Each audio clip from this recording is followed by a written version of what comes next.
Vegans, the heroes of our time.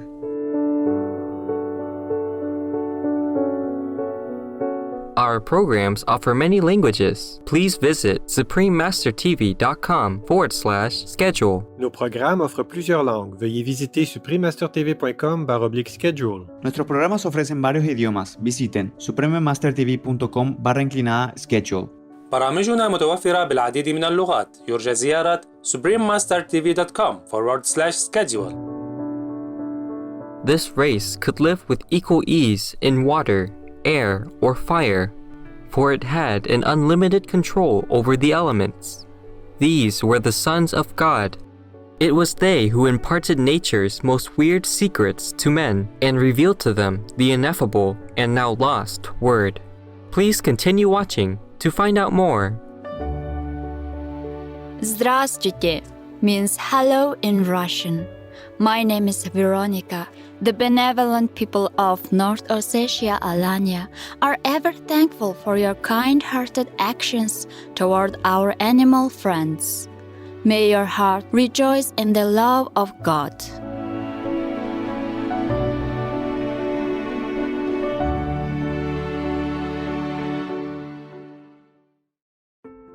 The 19th century Madame Helena Petrovna Blavatsky was born into a noble family in Ukraine. As a child, young Helena displayed a gift for clairvoyance as well as an interest in metaphysical phenomena. Years later, she traveled throughout Europe, the Middle East, and India, studying with various teachers and Sufi saints. Following the guidance of an Indian yogi named Mahatma Maurya, Madame Blavatsky co-founded the Theosophical Society. Theosophy, meaning divine wisdom, refers to knowledge that comes through spiritual experience rather than intellectual understanding alone.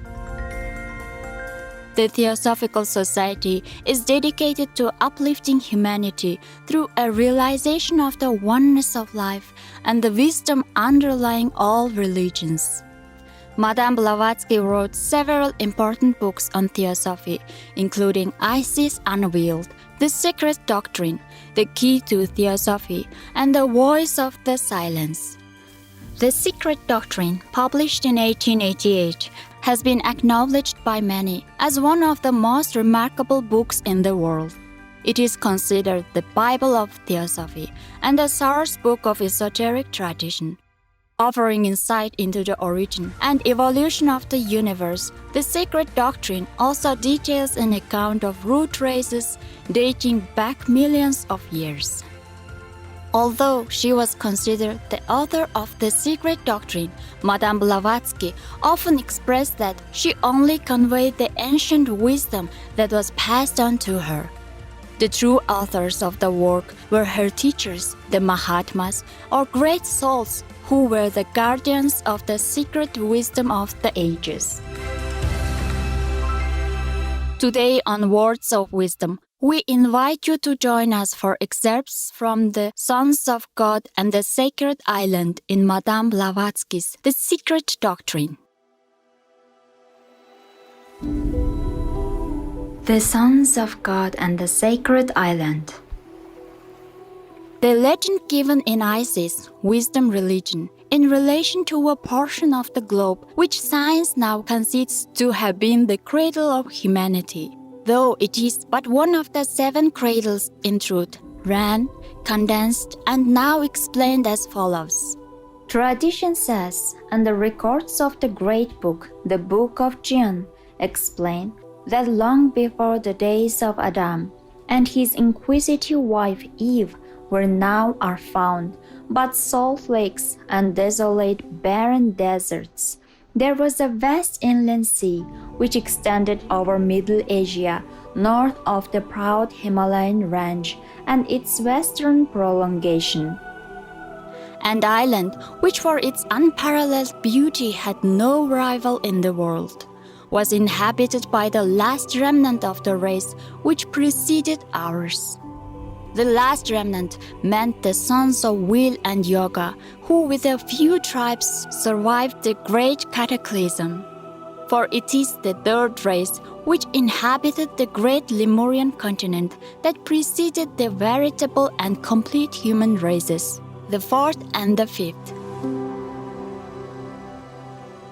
Therefore, it was said in Isis, wisdom religion, that this race could live with equal ease in water, air, or fire, for it had an unlimited control over the elements. These were the sons of God, not those who saw the daughters of men, but the real Elohim, though in the Oriental Kabbalah they have another name. It was they who imparted nature's most weird secrets to man and revealed to them the ineffable and now lost word.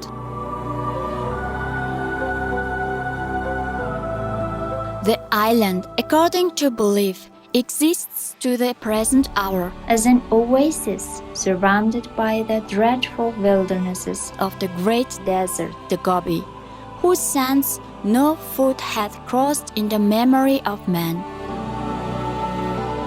This word, which is no word, has traveled once around the globe and still lingers as a far-off dying echo in the hearts of some privileged men. The hierophants of all the sacerdotal colleges were aware of the existence of this island. But the word was known only to the Java Alaim Mahakohan in another tongue, or chief lord of every college, and was passed to his successor only at the moment of death. There were many such colleges, and the old classic authors speak of them. There was no communication with the fair island by sea, but subterranean passages known only to the chiefs communicated with it in all directions. Tradition asserts, and archaeology accepts the truth of the legend, that there is more than one city now flourishing in India, which is built on several other cities, making thus a subterranean city of 6 or 7 stories high.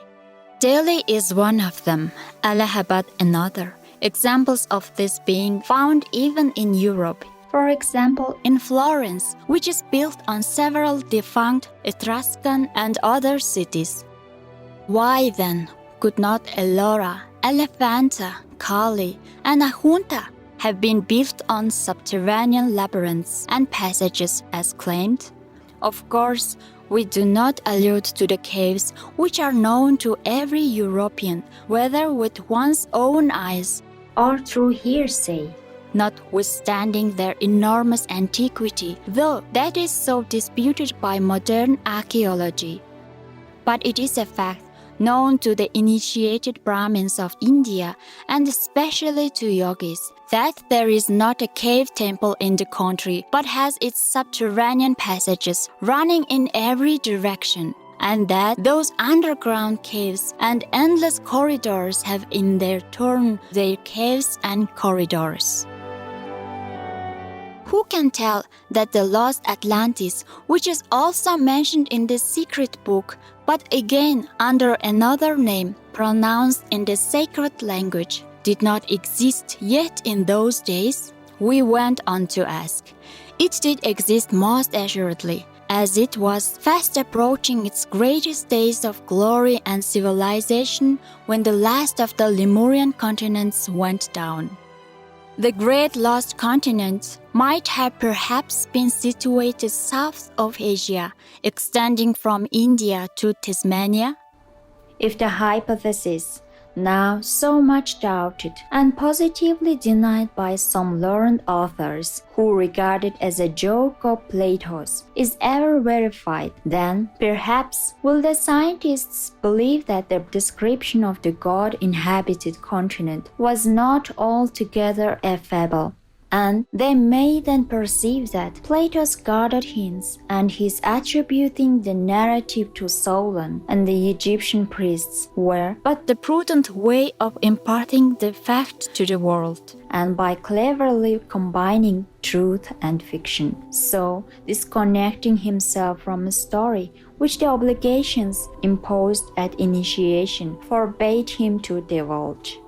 To continue the tradition, we have to add that the class of Hierophants was divided into two distinct categories: those who were instructed by the sons of God of the island and who were initiated in the divine doctrine of pure revelation, and others who inhabited the lost Atlantis, if such must be its name, and who, being of another race, born sexually but of divine parents, were born with a sight which embraced all living things and was independent of both distance and material obstacle.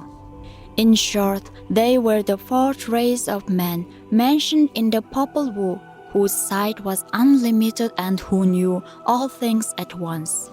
In other words, they were the Lemura Atlanteans, the first who had a dynasty of spirit kings, not of manes or ghosts as some believe, but of actual living devas or demigods or angels again, who had assumed bodies to rule over them, and who, in their turn, instructed them in arts and sciences. Only as they were rupa or material spirits, these dhyanis were not always good. Their king Tivetata was one of the latter, and it is under the evil influence of this king demon that the Atlantis race became a nation of wicked magicians. In consequence of this, war was declared, the story of which would be too long to narrate. Its substance may be found in the disfigured allegories of the race of Cain, the giants, and that of Noah and his righteous family. The conflict came to an end by the submersion of the Atlantis, which finds its imitation in the stories of the Babylonian and Mosaic flood. The giants and magicians and all flesh died, and every man, all except Xisustros and Noah, who are substantially identical with the great father of the Tlingithians in the p1o2, or the sacred book of the Guatemalans, which also tells of his escaping in a large boat like the Hindu Noah, Vaivasvata. Delightful viewers, it's been a pleasure to have you with us today on Words of Wisdom. Please join us again tomorrow for part 2 of this program. Coming up next is Croatia, a crossroads of precious cultures, part 2 of 3, right after noteworthy news. In the deep wisdom of the divine, may you marvel at the interconnectedness of all creation. Our programs offer many languages. Please visit suprememastertv.com/schedule and suprememastertv.com/WOW. Be rich, go green to save the children.